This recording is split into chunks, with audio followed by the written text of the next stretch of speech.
Well, good morning, everyone. Good to see you all this morning. So we're going to be talking about all things Methodist.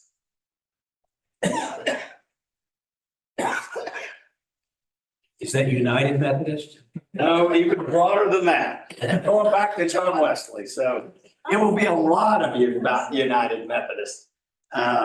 Lot going on in Methodism now, within our own denomination of the United Methodist Church, but also sort of in the broader world scheme of things. So we're about to go through a change in pastoral appointment. So a lot of people don't understand how that happens within the Methodist system, particularly when we're at a church where our pastors tend to stay for a long time.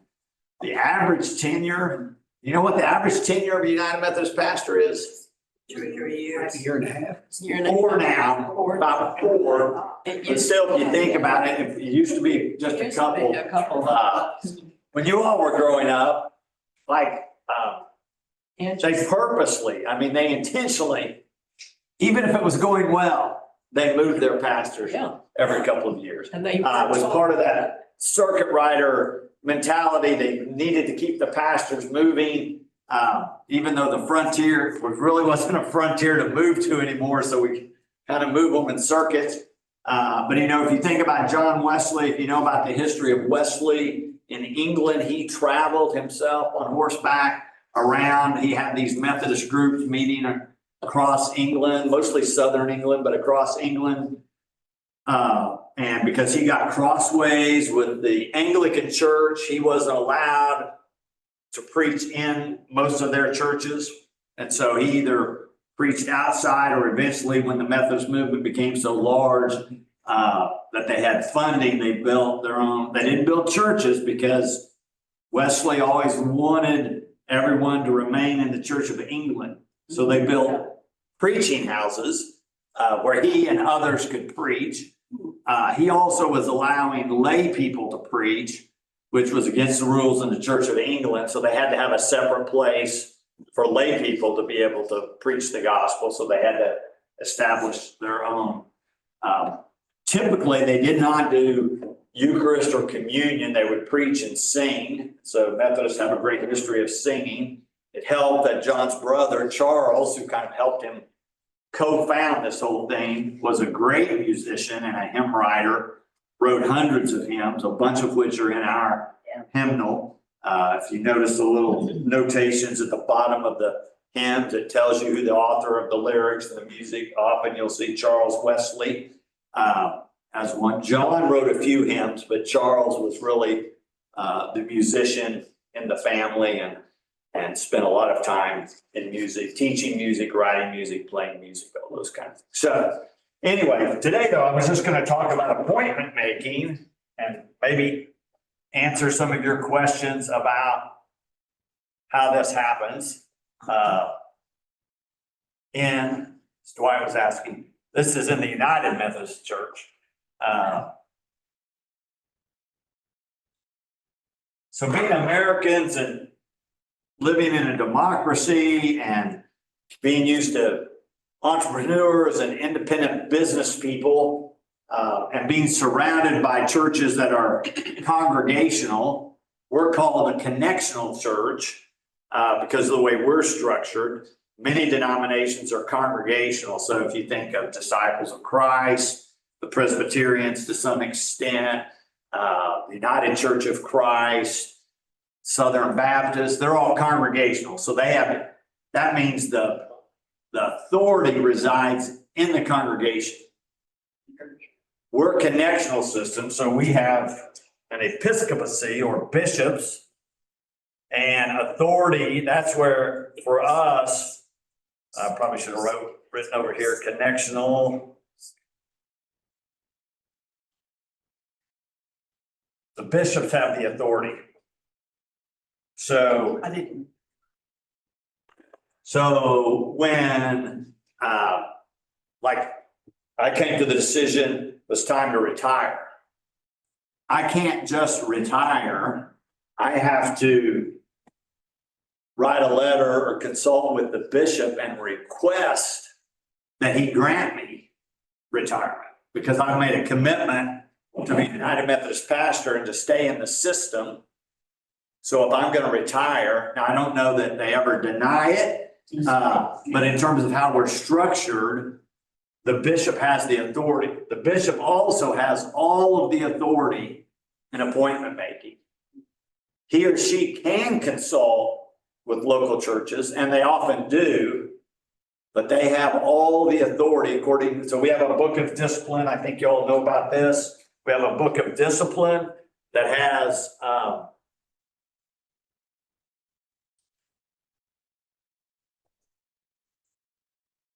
all of our policies and procedures written down. So John Wesley was very methodical, and the early Methodists were very methodical. It's where we get the name Methodist, even though it was used at first as a derogatory term. But they kept minutes of all their meetings. Wesley was what we call today probably OCD, very kind of detail-oriented and compulsive about it. He kept his own daily journal. Maybe more than once a day he would write in his journal. He would have meetings with the other leaders of Methodism to talk about what they should be emphasizing in their teaching and preaching, and they would agree on a schedule of points they would make. That transition, those minutes from those early meetings, transition to what we now call the Book of Discipline. So if you want to know how do you start a local United Methodist Church, it's in the Book of Discipline. If you want to know who has responsibility for property or money or discipleship in a local church, it tells you in the discipline how it's supposed to be structured. Tells you how to deal with property, if you want to buy or sell property, if you want to build something. We have rules and policies about all of that. So in the front of the Book of Discipline, we have our history and our doctrine. But that's only a very slim, that's a few pages in the beginning, and now our book is, 300 and some pages. It has everything else. So if you have as a Methodist pastor, a Methodist layperson, the book can answer about any question you have. Part of what it says is, in terms of our structure, the bishops, really their biggest job and their biggest authority is to make appointments. So John Wesley assigned leaders in the early Methodist movement.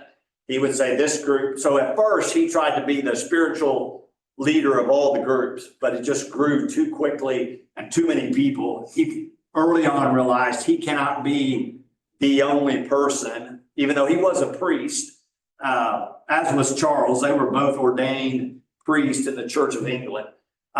But even the two of them, they just couldn't cover it. And so that's why they began to empower lay people to meet. But then Wesley would teach them. He had a library. He was trained at Oxford. He was highly educated in his day, spoke many languages, could read in Greek and Hebrew, and had a vast library, went to school at Oxford, graduated, ended up teaching at Oxford, as well as becoming the leader of the Methodist movement. But he realized he needed lay people to help supervise these growing groups. Basically, they were, prayer and support groups, accountability groups in terms of people's discipleship. They grew into also raising money and supporting the poor and building things. But early on, they were like a prayer group we might organize on a Wednesday night or in somebody's home to come together, to share our burdens, to study the word, to pray for each other, have some fellowship, those kind of things. Anyway, when you look at the Book of Discipline, Wesley had the authority to assign people to circuits, and that has trickled down into the bishops have authority. The interesting thing, Wesley was an ordained Anglican priest. He was never a bishop. But when he realized that there were so many Methodists in the colonies that they needed leaders for, and that they were getting ready to organize a church after the Revolution, after the American Revolution, he realizes the Church of England is not going to be the church in America. We have to figure out other provisions. He decided even though he wasn't a bishop, and bishops are usually the ones in Episcopal churches or bishop-based churches are the ones who ordain, that he could ordain a couple of people as superintendents to go lead the people called the Methodists. So he didn't make them bishops. But once they got to America and talked with the American leaders wanted a bishop. So they ended up deciding to organize their own church and take the ordination that Wesley had given Thomas Coke and Francis Asbury were the two key guys. So they ordained them as superintendents one day and bishops the next. They organized a whole new denomination. Eventually, the Methodist in England did so as well, organized the British Methodist Church, which still exists today. But of course, it took longer there because they were closer and more enmeshed with the Church of England, but it became its own church. But the bishop is the one that has the authority to make assignments. So as a pastor, I function under the authority of the bishop. Now, we've also have, Which one? Because we have a bishop in our region, and then there are other bishops. so ours is in what's called the Oklahoma Conference. So it happens that our conference boundaries are also our state boundaries, but that's not true everywhere. Texas has multiple conferences. Kansas used to be East and West, that combined into one, and now actually they have combined Kansas with Nebraska. And actually David Wilson, some of you all know David Wilson, who's a Choctaw Methodist pastor and led the Oklahoma Indian Missionary Conference, or what we often refer to as the OIMC. So actually the Native Americans, the Creeks, now called Muskogee Creeks, headquarters in Milwaukee, where I happen to grow up, were the first Methodist in Indian Territory. They had some Methodist preachers that came basically with the Trail of Tears before the white settlers brought Methodism. So our bishop actually is the leader for the Oklahoma Conference, which was basically the white churches, and also the OIMC. So that's Bishop Nunn right now. I changed colors. All right, well, He changed. we'll give him. Colors. I pulled out it's a fancy marker. Bishop Nunn is our bishop right now, but he's retiring at jurisdictional conference, which is in July. Usually there, we elect new bishops. But because of disaffiliations, which I'll talk about more on another week, we have fewer churches. And so there's a consolidation process going on. So the proposal that's going to come to the delegates in July at what's called the jurisdictional conference is for us to share a bishop. So we already share a bishop with Oklahoma, and OIMC share a bishop. The proposal is that we also share the bishop with the United Methodist in Arkansas. So their bishop is not retiring. Just coincidentally, it's a woman, and she was classmates with Sam Powers, who's coming to be our senior pastor. So I don't know this for sure, but I just have a hunch that bishop will come visit us pretty soon after she becomes our bishop. I think Sam will have get that invitation right out to her, and she'll come and visit Boston Avenue. We'll be her biggest church in both Oklahoma and Arkansas. She will want to come and meet people here and see the church and be a part of that. She's actually from Texas. She was the pastor in Texas. And so you usually don't serve your home area. So like Bishop Nunn's from Northwest Texas, he got elected bishop, assigned to Oklahoma. David Wilson was the superintendent for IMC. He got elected bishop, and they sent him to what's now called the Great Plains Conference. So he's in charge of all of Kansas and Nebraska. So it used to be Kansas East, West, and Nebraska were three different conferences. They've already combined into one. How many bishops total in the Methodist Church?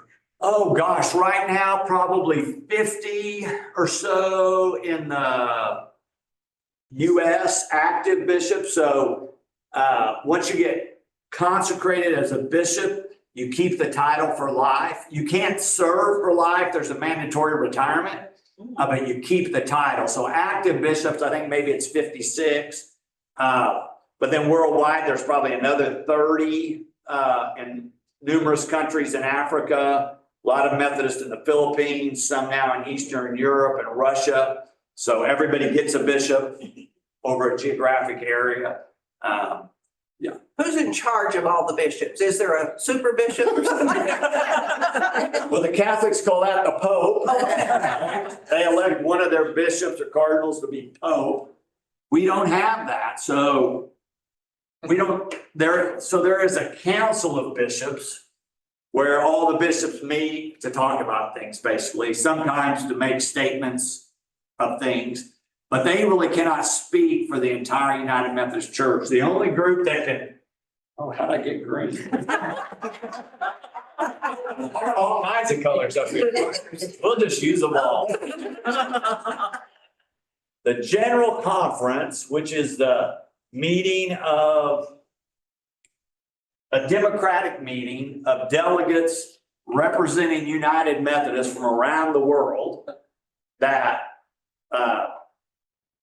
in structure and theory only meets every 4 years. They're the only group that can officially speak for United Methodism, and they have authority over the whole denomination. And So- is that lay people and? Yeah, so that's half lay people and half clergy. And these people are elected at the annual conference level. So Oklahoma, OIMC does the same thing they have a separate annual conference. We elect, so based on numbers of Methodists in the geographic region, you're assigned a number of delegates. So we elect whatever number of delegates we're assigned, equal number of clergy and laity. Only lay people vote for the lay delegates and only clergy vote for the clergy delegates. So that's worldwide.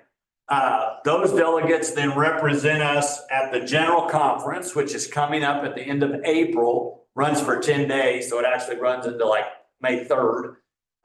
Sam is a delegate to General Conference, so I'm sure he'll have a report for us when he returns. For those of you who are a long time here, remember Dr. Wiggs always went to General Conference. Between you and me, I hate those kinds of meetings, so I've asked not to be sent to do that. It's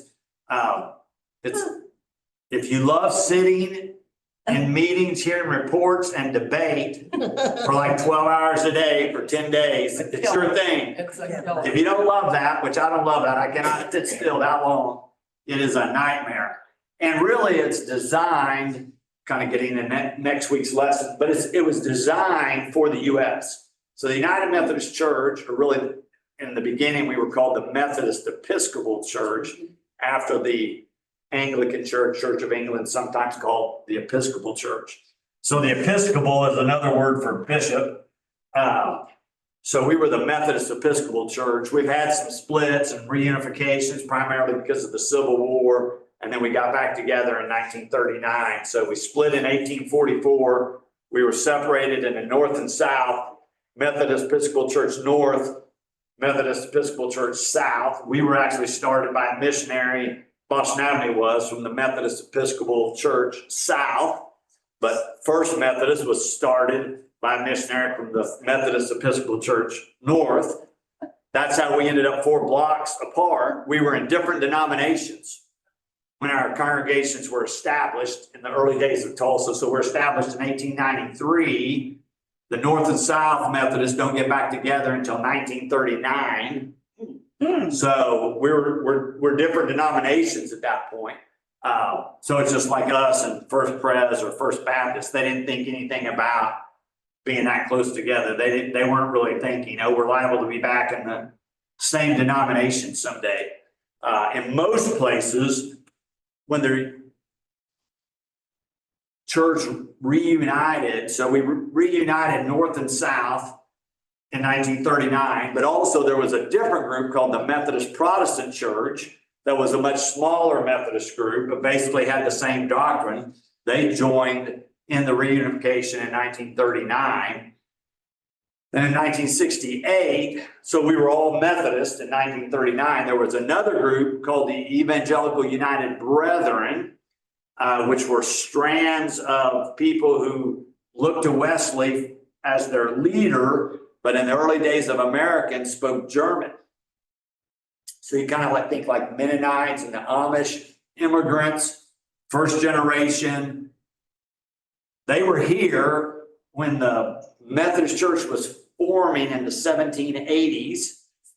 The leaders taught, they still wanted to worship in German. The English leaders, of course, wanted to worship in English. The German leaders finally decided we're better off to be our own denomination. So they started out. Of course, within a generation or two, none of them are worshiping in German anymore. In America, everyone's basically at that point worshiping in English. So all that came back together in 1968. Yes.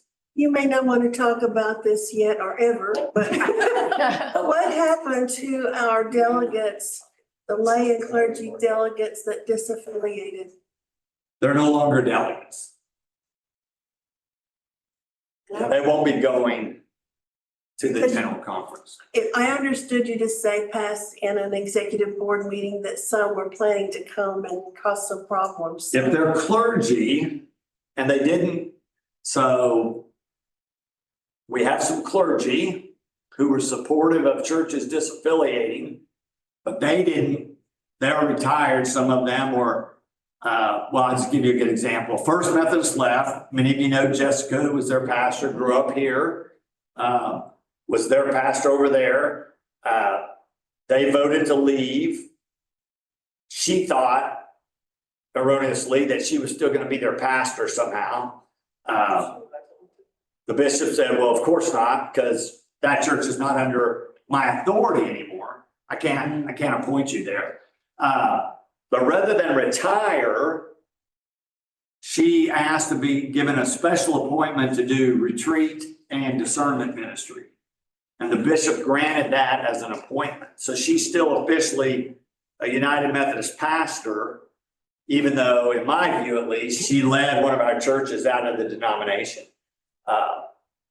So someone like that could be a delegate that maybe has some mixed feelings about the direction of Methodism or what's going on. So yeah, there will still be some who have stayed, who are delegates, who are probably not fully supportive of the denomination as it exists. Well, was she at the general conference? I have two questions now since you said that. Yes. Was she a member of the general conference before all this happened? Okay, does she have to be elected again to stay there? Okay, so when Sam fills in here in April, when he goes there in April, then does he have to be reelected to go back in 4 years? Okay. Yeah, we have elected new slated delegates for each. Does that happen every 4 years It anyway? does. It Oh, does. okay. Are there lay people from Boston Avenue in this group? That are delegates? Uh-huh. We don't have any delegates right now. Lay delegates. What about, did it work out that most of the churches that left, those ministers left too? Or do we have ministers left that don't Yeah, it is. stay the other way? Yeah, it's a mixed bag, but in most cases, is actually the clergy person, the minister leading, in my view, leading the congregation out. I believe that's what Jessica did, but I've talked to her. She says, absolutely not. I was a neutral observer. Her church people say that too. We have friends in. Yeah. I don't know how your pastor, right? I mean, you all look to me. You don't have to agree with me, but you want to know my opinion usually on something we're getting ready to do. She chose the team to lead. She chose I know very well the person who led their group, that led the discernment process. He and I have been friends since high school. He was vocal and loud and proud that he didn't want to be United Methodist and that we were going down the toilet, and he would do anything to get out. So she says she didn't have anything to do with that, but she appointed him to lead the delegation that led the whole discernment process. So I'm like, I don't know. That looks a lot like me, like Approval. you wanted to go in a certain direction. So, What happens then if they change leaders and the leader, will they only choose leaders that want to stay the way they are? I think so. Okay, So they get to choose now as congregational. they're now congregational, independent. I mean, it's kind of an oxymoron to be independent Methodist because Yeah. we're not congregational, we're connectional. What I've said, I've got, obviously lots of clergy friends that left because I've been in Oklahoma Methodism my whole life. In my view, they disagree with me, but in my view, they all violated the vows they took because they were all sent there to represent the United Methodist Church. And for all of them that said to their people, either it doesn't matter if you go or stay, or we think you should leave. I think if they had any integrity, they would have said, right, as soon as they decided that was their view, they should have written a letter to the bishop and said, I'm giving my credentials back as a United Methodist pastor because I took a vow to lead as a United Methodist pastor, and now I'm getting ready to speak against the church. None of them that I know of did that. They all led their churches and then either took Jessica's route of, I need a different appointment. Most of them stayed with their churches and just gave their credentials back, or the bishop, if they didn't, the bishop wrote them and said, I need your credentials back. They're only pastors because the United Methodist Church, because the bishop ordained them, right? So in my view, none of them are pastors anymore because they all left the denomination that made them a pastor.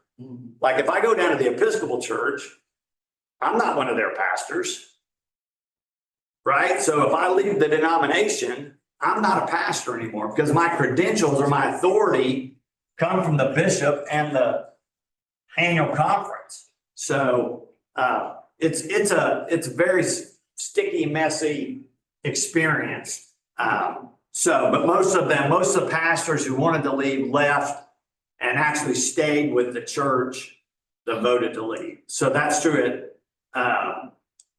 Asbury, although Tom Harrison was there for years. He retired basically shortly after they voted. But he basically said on television that he planned this. Yes, he did. He did. And then they brought in an outside person. Yeah, they brought it, they used that has double meaning here. They used the bishop to get their new pastor, who's the United Methodist pastor from Texas. And after they went through the whole process with the bishop, 2 weeks later, then Tom Harrison makes the video Darlene's talking about and said, I've been working on this for years. I've hired lawyers. We've changed the deeds to all of our property. We're not going to be United Methodist. I need you to vote with me to leave. The new pastors agreed to leave with us. So it's just, First has hired a guy from Arkansas. He was also a United Methodist pastor. So he's left. They're pastoring, in my view, without any credentials. But in congregational churches, it's usually the local church that ordains someone. So if I was a Southern Baptist and I felt a call to ministry, so I went to First Baptist. I grew up in Oklahoma, just south of here. My family was a member of First Methodist. That's where I was most of the time. But sometimes the Baptist, with some of my friends, were meeting, I would go with them. But if I would have become a Baptist and said, I feel a call to ministry, the local church would ordain. And there's no, if I But not a, correct, most of them do not have any requirements for education. most of the independent or congregational denominations don't have the same requirements. The Baptists have seminaries, Disciples of Christ, UCC, they all have seminaries. So Many of their clergy do, but it's a different kind of process than the Methodist have. Typically, women are not included because Often they're in a church, the women are not. even if they're the seminary. Exactly. That is true. In Owasso, Yes. isn't that a little bit different story? Because they're desperately trying to reconvene and they're doing well. I heard the other day they've got about 100 people. But did their pastor say, I'm not going with you people? Did he abandon his flock? No, their pastor led them out. He's still their pastor. Oh, well, see, the other day I heard her talking about having a supply minister. Right. So that's someone new. Okay, So we didn't get this far, but the bishop works through district superintendents. So Sam's a district superintendent right now. I was a district superintendent before I got here. So we're supervising pastors. The superintendents get authority from the bishops to work with the pastors in a smaller geographic area than the whole of Oklahoma. And so the superintendents and the bishop make appointments, which was the topic that I announced, but we may have to finish that next week. They take all the churches and all the clergy, and they are the ones who do the matches in terms of who serves where and who's sent to what church. After they've assigned all the clergy, we typically still have churches left without a pastor. And so one of the options is to send a supply pastor, which is someone coming temporarily, probably without the education or the credentials of a pastor. So we have two orders of ministry, two primary orders of ministry within the United Methodist Church. If I could spell deacon. That's a C. Elders and deacons. We basically have the same education, but it has to do with what you feel called to do in terms of your service. So Eva Marie's a deacon, I'm an elder. Muzon's an elder, Sam's an elder. So the elders agree to itinerate and lead congregations. The deacons typically work in discipleship, missions, or music, and they don't itinerate.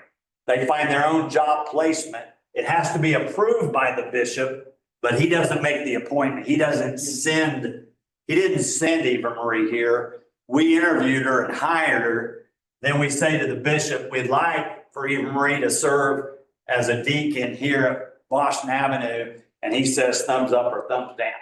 In her case, of course, he said thumbs up, and she served. The reason she can serve her whole career here is because she's not subject to itinerating or being moved around. So I thought I was going to be here as long as Muzon was here. He and I got along great. I was associate, perfectly happy, but I was an elder. So the bishop has the superintendent call me one night and say, guess what?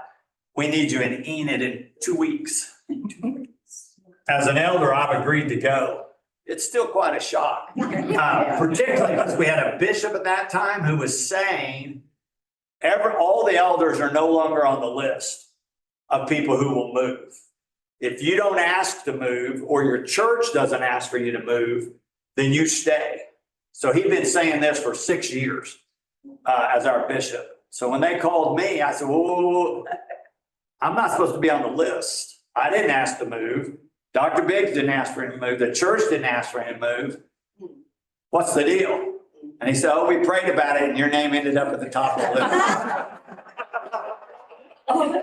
That is cool, but the bishop shouldn't be lying to everybody then. If that's how it works, then what he's been telling all of us is a bunch of hooey. So,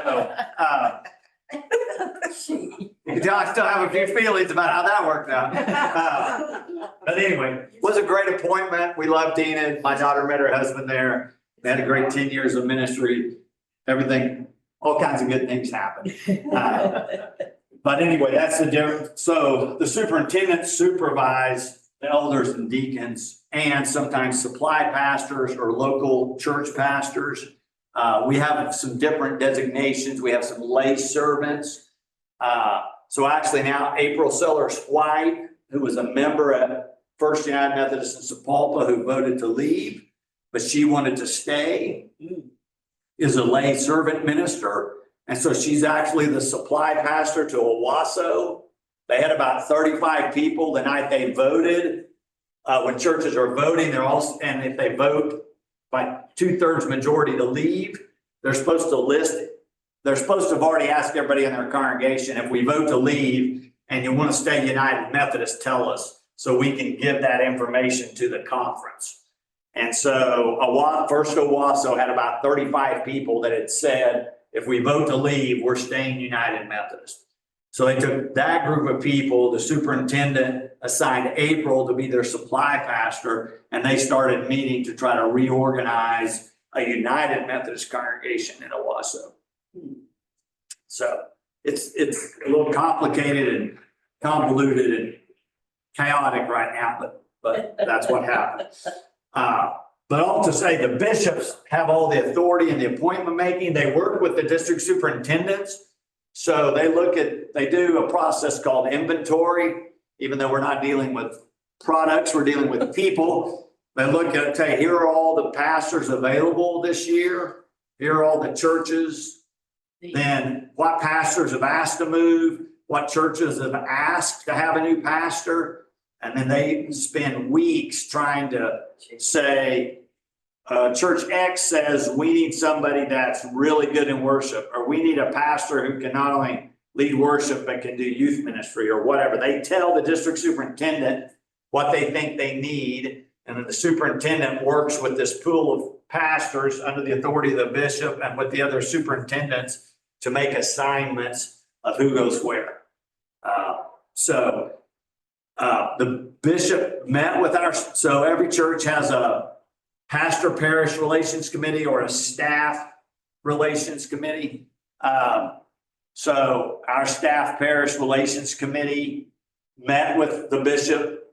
He asked them, basically, how's it going? What are you thinking? Where do you think Boston Avenue is going? What kind of characteristics do you need in your new pastor? And then he comes back later and says, I got the person for you. So that's, if you were here in 1980, the bishop was looking, we had a pastor elected to be a bishop. So they get elected in July, they start in September.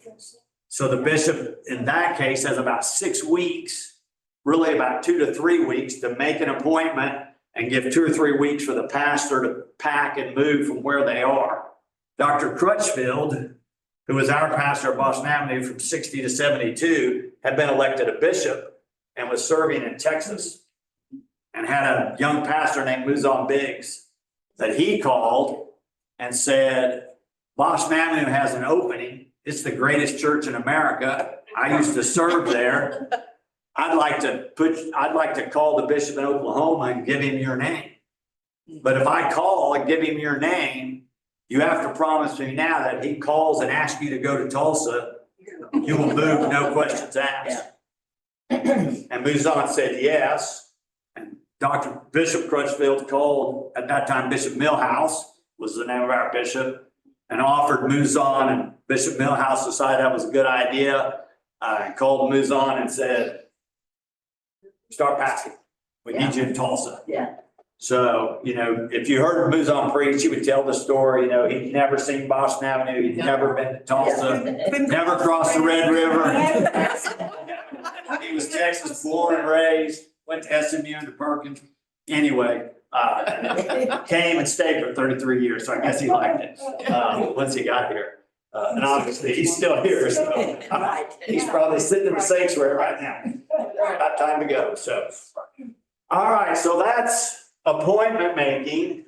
Next week, I'll talk more about how the church is structured, a little more about general conference, and how we decide on policies and all those kind of things. So, Does the general conference can change the book of discipline? yes, we can talk more about that next week. We have a constitution. They can vote to change the constitution, but it doesn't change unless 2/3 of the annual conferences in the next 12 months also approve the change. But other things, they can just change. Anybody, I'll talk about this next week, but they can just vote and we have a new policy. So the book of discipline is a. It's a living document. Okay. Yes, yes. And we have quite a tradition of debate and discussion about all that. So we'll talk more about that. All right, shall we pray? Yes. All right. Very educational. I'm so glad. I've got more for you next week. All right, let's pray. Oh, Lord, we give you thanks for the Heritage class, for the fellowship, the fun, the prayer and support that they share with one another. Build each of us up, oh God, this week in our own faith and our own faith journey until you draw us back together again next week. In Christ's name we pray.